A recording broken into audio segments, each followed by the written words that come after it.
está sendo transmitido. Boa tarde, vamos iniciar o nosso estudo da série psicológica de Joana de Ângeles. Hoje iniciamos o 4º capítulo do livro Em Busca da Verdade, que tem o título Experiências de Iluminação. Vamos fazer aqui a nossa breve introdução com um rápido comentário de uma mensagem do Espírito Emmanuel, extraída do livro Cartas de Paulo,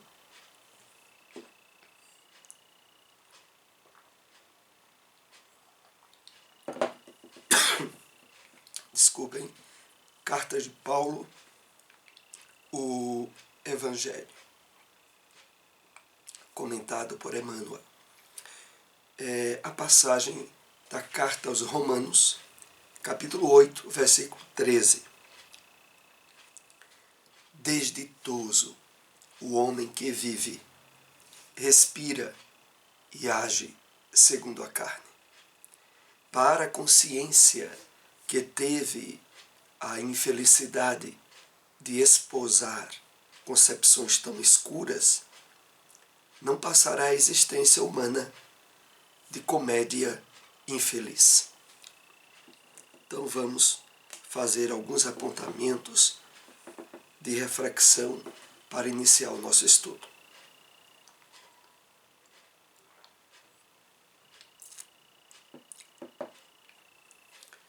Emmanuel aqui faz importantes definições, nos incitando à reflexão. Quando ele diz, desditoso o homem que vive, respira e age segundo a carne, ele se refere à grande massa de criaturas humanas que ainda vivem imersas na concepção da vida em termos materialistas, que acredita que a vida começa no berço e termina no túmulo, que vive na busca incessante das satisfações instintivas, de desejos materiais, que nunca encontram a satisfação suficiente em sua aquisição.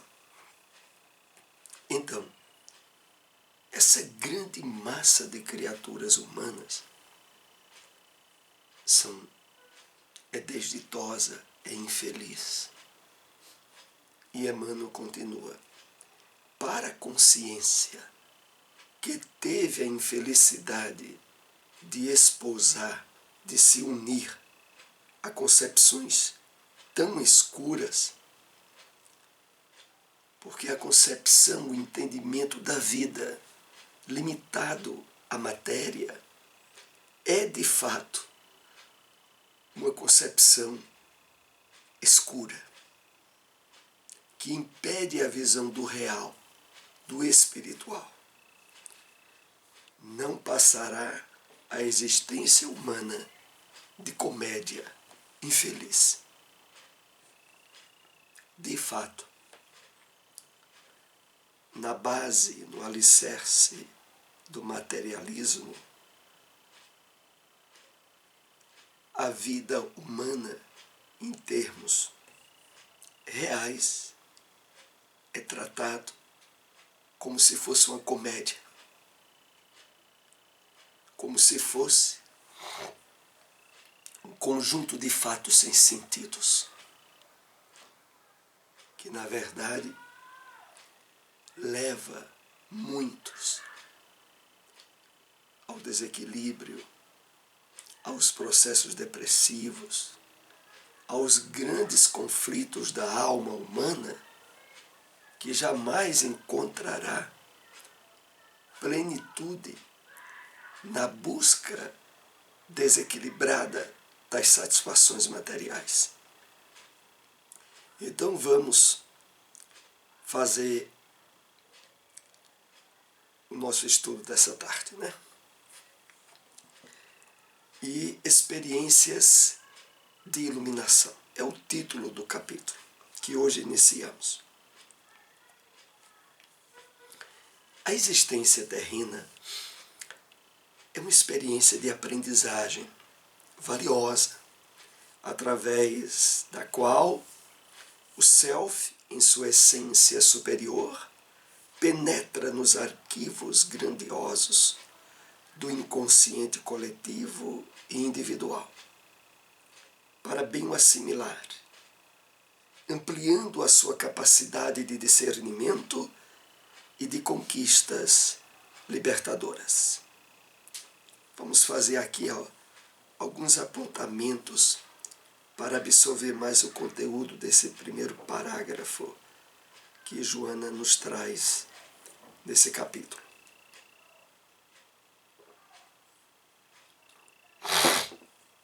Primeiro, o entendimento da existência humana como experiência de aprendizagem é muito importante.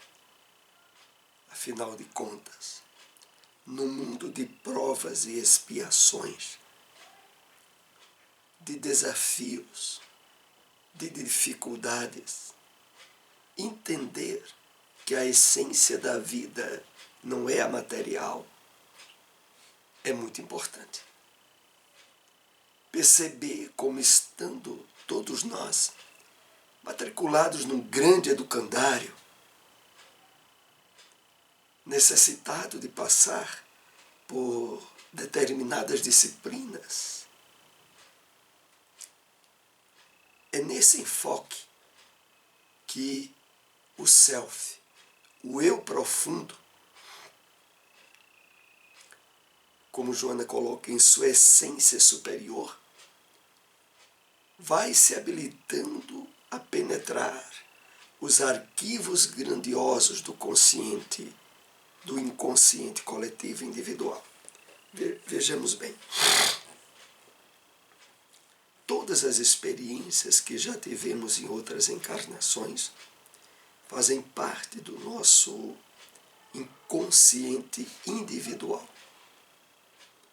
Já o grande campo vibratório, magnético, que envolve as experiências passadas de toda a humanidade, formam o inconsciente coletivo. Só na medida em que nós vamos despertando o nosso eu profundo, o entendimento da vida em termos espirituais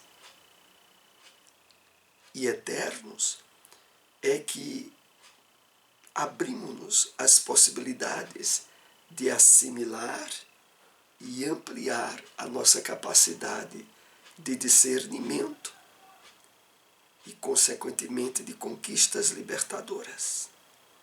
Porque aquilo que advém do desenvolvimento das capacidades espirituais que trazemos, abarcando, alcançando as questões de ordem transcendentais e espirituais, são, por si mesma, profundamente libertadoras. Libertadoras da ilusão da matéria,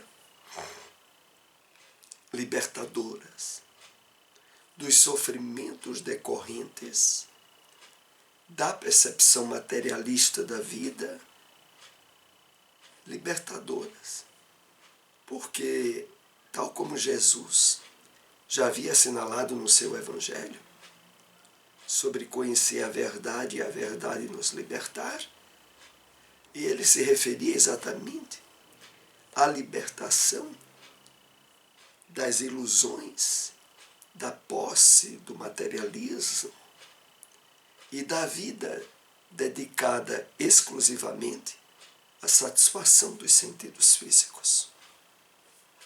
Prossigamos.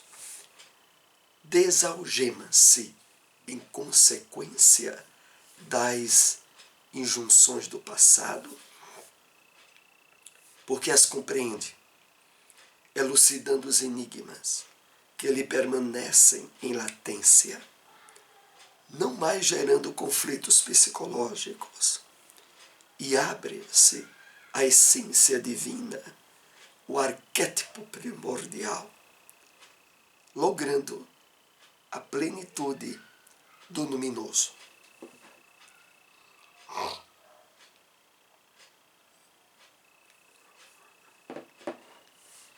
Então, na medida em que nós vamos despertando o eu profundo, o self, libertando-nos das algemas que nos prende ao passado. Porque essa libertação das algemas que nos prende ao passado, ela tem um leque de resultados muito grandes. Porque entre essas algemas estão, por exemplo, os sentimentos de culpa, né?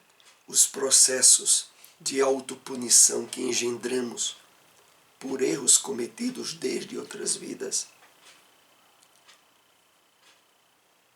Estão, muitas vezes, atitudes e comportamentos masoquistas que podemos ter e que, quando são analisados na perspectiva da vida presente apenas, nunca se encontram motivos suficientes para aquele tipo de ação que estejamos a tomar. Então, a libertação, que aqui Joana usa o verbo desalgema-se das injunções do passado, tem a ver com tudo isso. Porque as compreende, elucidando os enigmas que lhe permaneciam em latência. Esses enigmas têm a ver com esse conjunto de situações desequilibrantes que a maioria da humanidade está ainda envolvida, não mais gerando conflitos psicológicos. E abre-se a essência divina. Então, analisando aqui, quando Joana diz, não mais gerando conflitos psicológicos, porque através das ações elaboradas pela consciência desperta, pela percepção espiritual da vida, cuja base é a lei do amor, evita que nos envolvamos em ações ou atitudes geradoras de conflitos ou de desequilíbrios que emergeriam mais cedo ou mais tarde na nossa existência. E depois ela continua dizendo, e abre-se a essência divina, o arquétipo primordial. É muito interessante, Joana, inclusive, colocar arquétipo primordial em itálico, justamente porque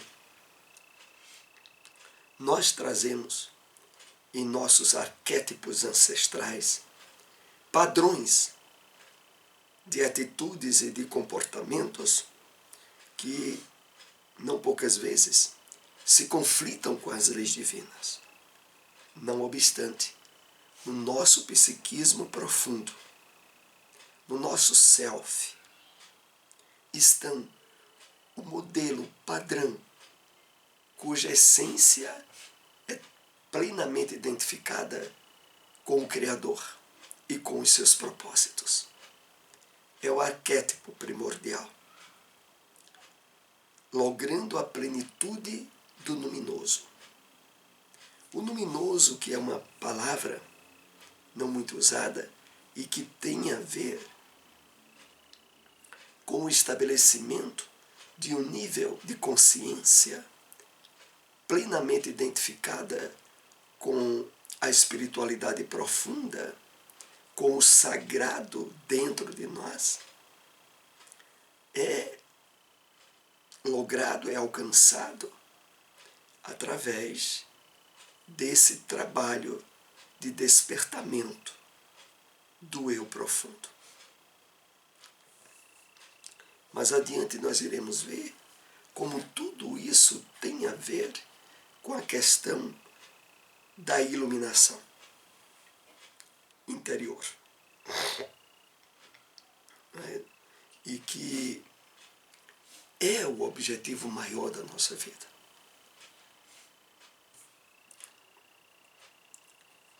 Nessa conquista, a individuação torna-se plena e enriquecedora, tornando-se um verdadeiro reino dos céus, porque sem aflição, nem qualquer inquietação. Vamos entender um pouco mais esse texto de Joana. Queremos lembrar aqui que esse trabalho se estabelece através da separação de alguns parágrafos, de alguns tópicos dentro do tema, mas sempre gostamos de salientar a importância da leitura de toda a obra, não só para ampliar as nossas possibilidades de aquisições espirituais que o livro traz, mas também para estabelecer determinada diretriz de entendimento que, não poucas vezes, é pessoal. Essa que nós procuramos aqui apresentar nesses estudos da série psicológica busca, sobretudo, o alinhamento com incentivo e motivações ao burilamento íntimo, ao despertamento da consciência profunda, a ponte de conexão entre o conhecimento, o sentimento e a vivência da proposta espírita. Mas voltamos a destacar, é muito importante a leitura de toda a obra. Então, vamos agora para esse tópico. Nessa conquista, a individuação torna-se plena e enriquecedora. Vamos entender um pouco do que se trata a individuação.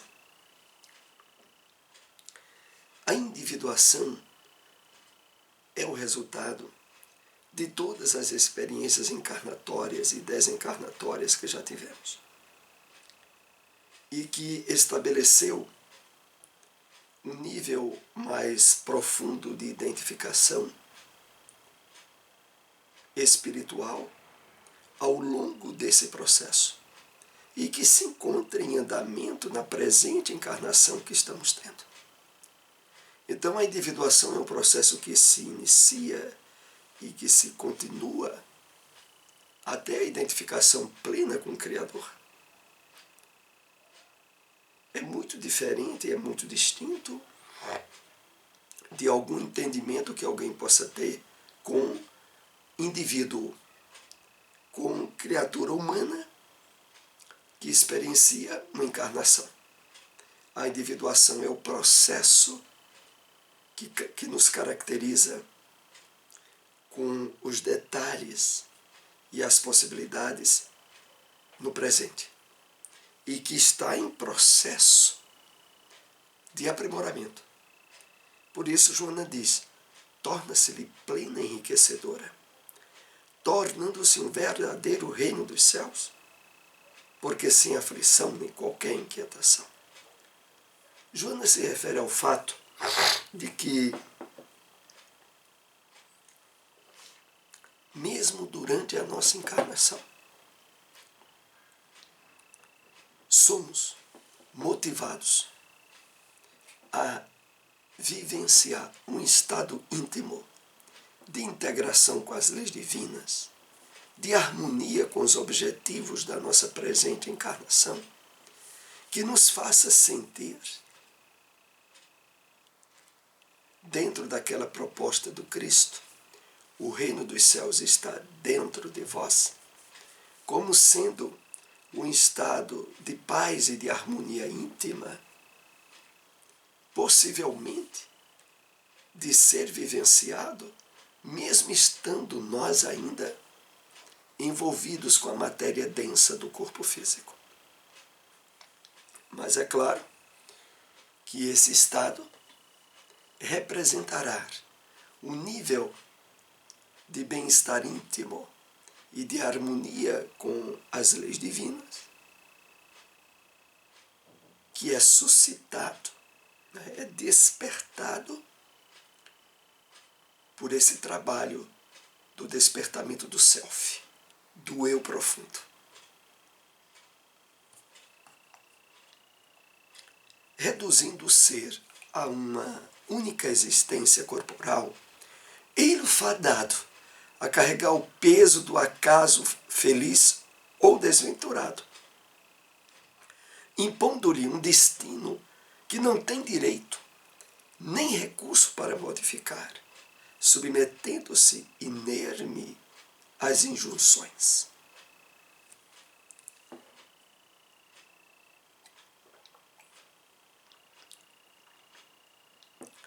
De fato, querendo entender e levar a vida na perspectiva de uma existência única, nós nos condenaríamos a carregar o peso do acaso feliz ou desventurado, aonde o resultado das experiências que vivemos ora se estabeleceriam num campo de graça divina, ora num campo de maldição ou de abandono, sem que isso tivesse nada a ver com as conquistas espirituais e individuais que temos feito ao longo da nossa caminhada evolutiva. É um fato que se destaca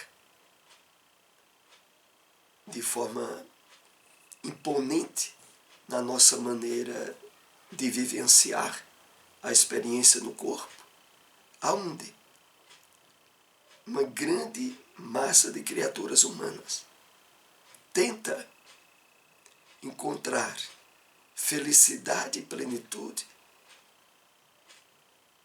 objetivando encarar a vida apenas como uma existência única. O apóstolo Paulo, em uma de suas cartas, se referindo indiretamente a isso, ele diz assim: se não existe ressurreição dos mortos ou reencarnação, comamos e bebamos porque amanhã morreremos.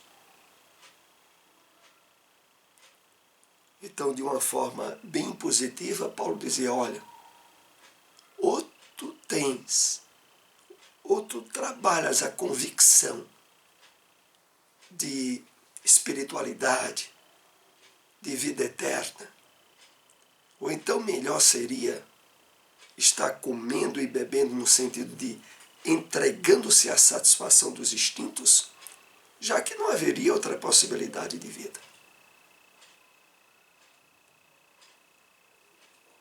Mas aqui nós sabemos que não só há a possibilidade, a certeza absoluta, das provas não só na área espírita mediúnica, mas na própria área da ciência, nas experiências de terapia de regressão de memória na área da psicologia, nos estudos e pesquisas das EQMs, experiência de quase morte, nas comprovações de fatos associados plenamente à reencarnação. Como fato, desde um trabalho gigantesco do pesquisador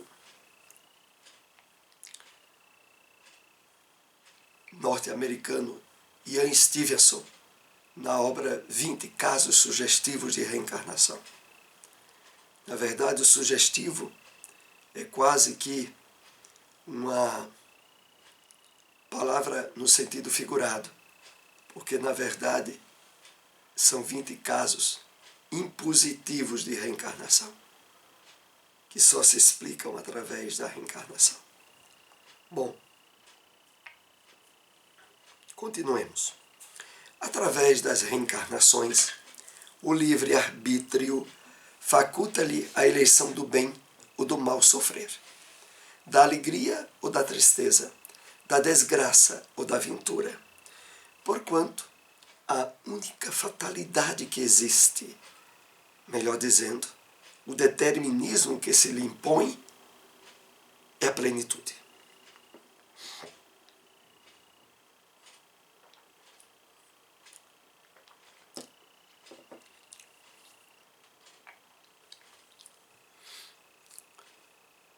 Então é isso. Pela reencarnação, que é uma lei da vida, naturalmente, nós nos tornamos os responsáveis por aquilo que está nos acontecendo e que irá nos acontecer. Em termos de que, primeiro, a percepção de que fatalidade, com a característica do termo, não existe. Melhor dizendo, como aqui Joana assinala, o determinismo. Porque o determinismo único que há na vida é a perfeição e a felicidade para todos os filhos de Deus, para todos nós. Mas fora esse determinismo da lei divina, tudo aquilo que nós já vivemos, estamos vivendo e ocorrerá mais adiante, é o resultado da ação do nosso livre-arbítrio sobre as circunstâncias que a vida nos traz. O equívoco de agora enseja-lhe reparação posterior. O acerto de um momento abre-lhe espaço para novas conquistas, impulsionando-o irremediavelmente para a harmonia consigo mesmo e com o cosmos. Então, as questões e as situações que nós vivemos estão sempre propiciando reparações, consertos de coisas erradas do passado, acertos no presente que abrem novas conquistas futuras e que no seu resultado, quando se diz em matemática, se tira a prova dos 9, o resultado é que nós somos impulsionados para o progresso, para a evolução, para o melhoramento.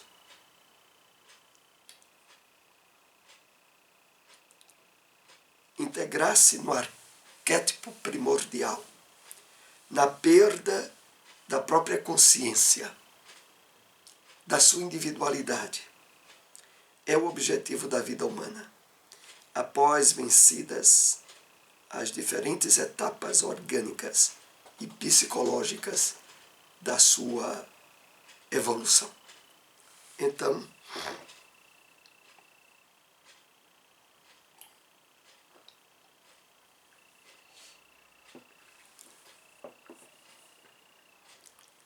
integrar-se no arquétipo primordial é a meta, é o objetivo maior. Após vencidas as diferentes etapas orgânicas e psicológicas da sua evolução. É para onde todos nós caminhamos. Isso, de certo modo, quando bem trabalhado em nós, deve positivar uma serenidade interior, uma confiança irrestrita nas propostas do Cristo para o reino de Deus que está dentro de nós, que independe de estarmos no corpo físico ou fora dele, que na verdade a essência da vida é espiritual.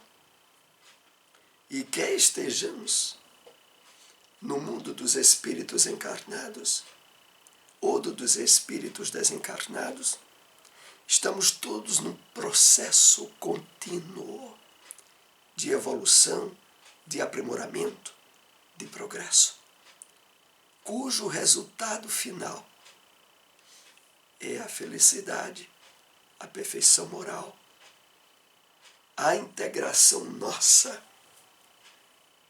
com o arquétipo primordial, com o modelo original, proveniente de nosso Criador.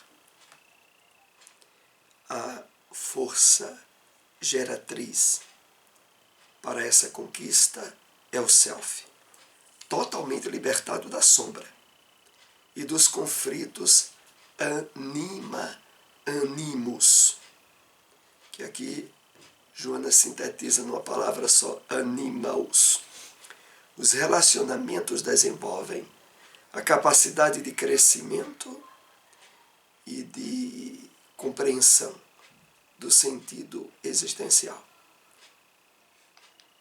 Então, Joana aqui identifica para nós o que nos levará a essa integração com o arquétipo primordial. A força geratriz para essa conquista é o Self, totalmente libertado da sombra e dos conflitos anima-os. Como é isso? Os conflitos animam-os são decorrentes das experiências encarnatórias, aonde já estivemos, tanto na sexualidade masculina quanto na sexualidade feminina. E aonde, dependendo de como essas experiências foram conduzidas, na área do equilíbrio das energias genésicas, possibilitaram conquistas sem maiores conflitos. Não obstante, para uma grande maioria de nós, essas experiências tiveram, de um modo ou de outro, seus traços de desequilíbrios, de egoísmos, de ações contrárias às leis divinas. E com isso geraram conflitos íntimos, internos. Mas, quando o Self é suficientemente trabalhado, há a libertação da sombra.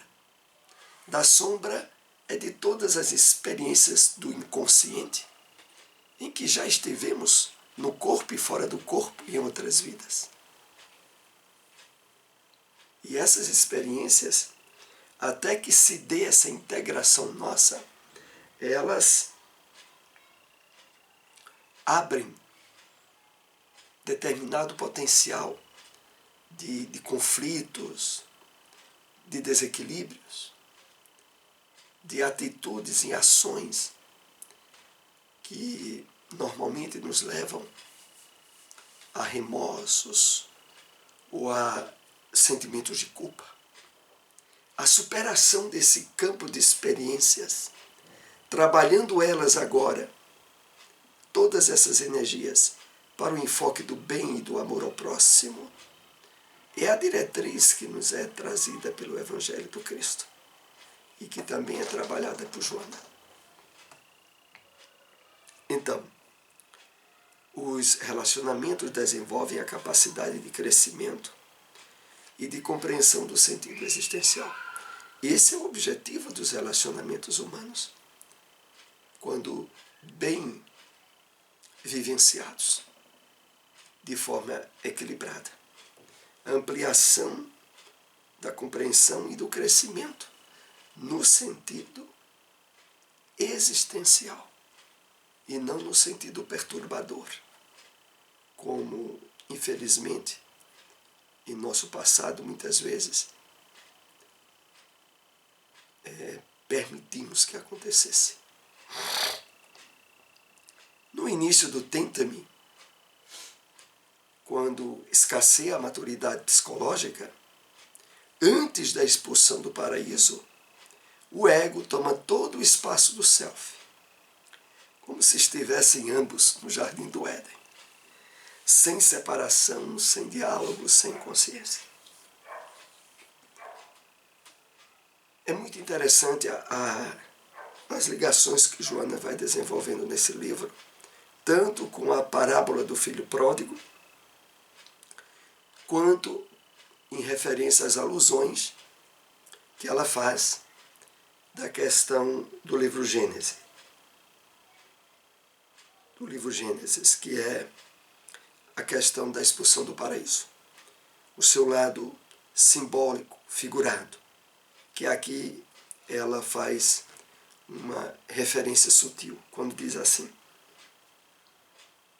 quando escasseia a maturidade psicológica, antes da expulsão do paraíso, o ego toma todo o espaço do self, significando que no começo das nossas reencarnações, nós agíamos de forma puramente instintiva, totalmente iludida pela questão material da vida.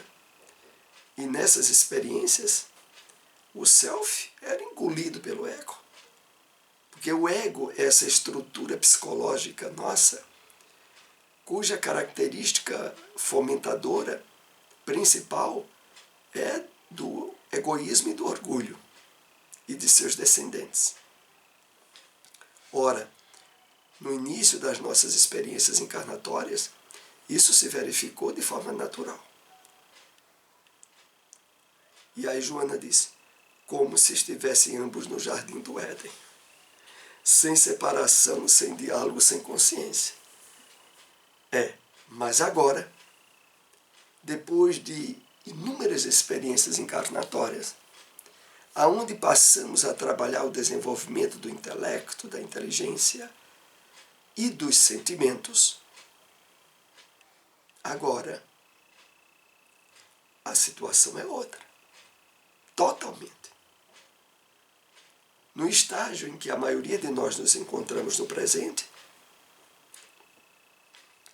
o self busca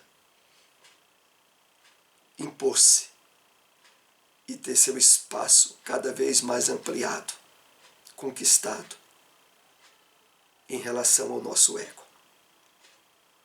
E aí, o que se dá? A percepção de separação, o entendimento de que é preciso agora abrirmos-nos a um trabalho de aprimoramento e de renovação espiritual, psíquica, que não se ajusta mais a uma vida limitada à satisfação dos sentidos físicos. Hoje, cada vez mais, como a maioria de vocês que estão aqui nos acompanhando, vai se percebendo o fato de que facilidades materiais e satisfação dos sentidos físicos, mais cedo ou mais tarde, são produtores do vazio existencial, das doenças relacionadas às emoções, da ansiedade à depressão, fora outros problemas. Agora não é mais possível direcionarmos tanta atenção aos padrões que o ego antes tinha, por necessidade inclusive, nas primeiras oportunidades encarnatórias nossas, mas que agora não faz mais sentido. Agora é gerador de conflitos, de vazios existenciais, de sofrimentos íntimos. Agora, mais do que nunca, nós precisamos nos abrir à espiritualização plena, à identificação com o transcendente, com o espiritual. com aquilo que não sofre as injunções da matéria do corpo físico. A criança que existe em todos inevitavelmente cresce e desenvolve a capacidade de entendimento, a necessidade de libertação, a busca do si mesmo, a aventura que lhe dá experiência, a fim de realizar, mais tarde, a volta para casa. Fazendo uma alusão muito interessante ao retorno do filho mais jovem à casa do pai, depois de ter quebrado bastante a cara, desperdiçando a herança que o pai lhe concedeu, e abrir-se ao despertar da consciência e buscar voltar para a casa do pai. Joana toma essa figura que está nessa parábola para caracterizar a experiência que cada um de nós é chamado a vivenciar. Então, a criança que trazíamos, espiritualmente falando, ela tem crescido e se desenvolvido, tem ampliado a capacidade de entendimento, tem percebido a necessidade de libertar-se do jugo da matéria e tem entendido a busca do si mesmo, do eu profundo, do self. A aventura que lhe dá experiência, a fim de realizar mais tarde a volta para a casa do Pai. Então, antes de fazermos esse trabalho de retorno à casa do Pai, é fator indispensável o despertamento da consciência profunda, que é o objetivo desses estudos que estamos tendo aqui. Essa temática desse capítulo continuará no nosso próximo encontro. Quero lembrar a todos que estudos anteriores dessa série estão no canal do YouTube da Fraternidade Espírita Bezerra de Menezes, Caruaru, ou em nossa página pessoal no YouTube. Agradecemos a todos que nos acompanharam. Se possível, compartilhem essas informações. Uma boa tarde.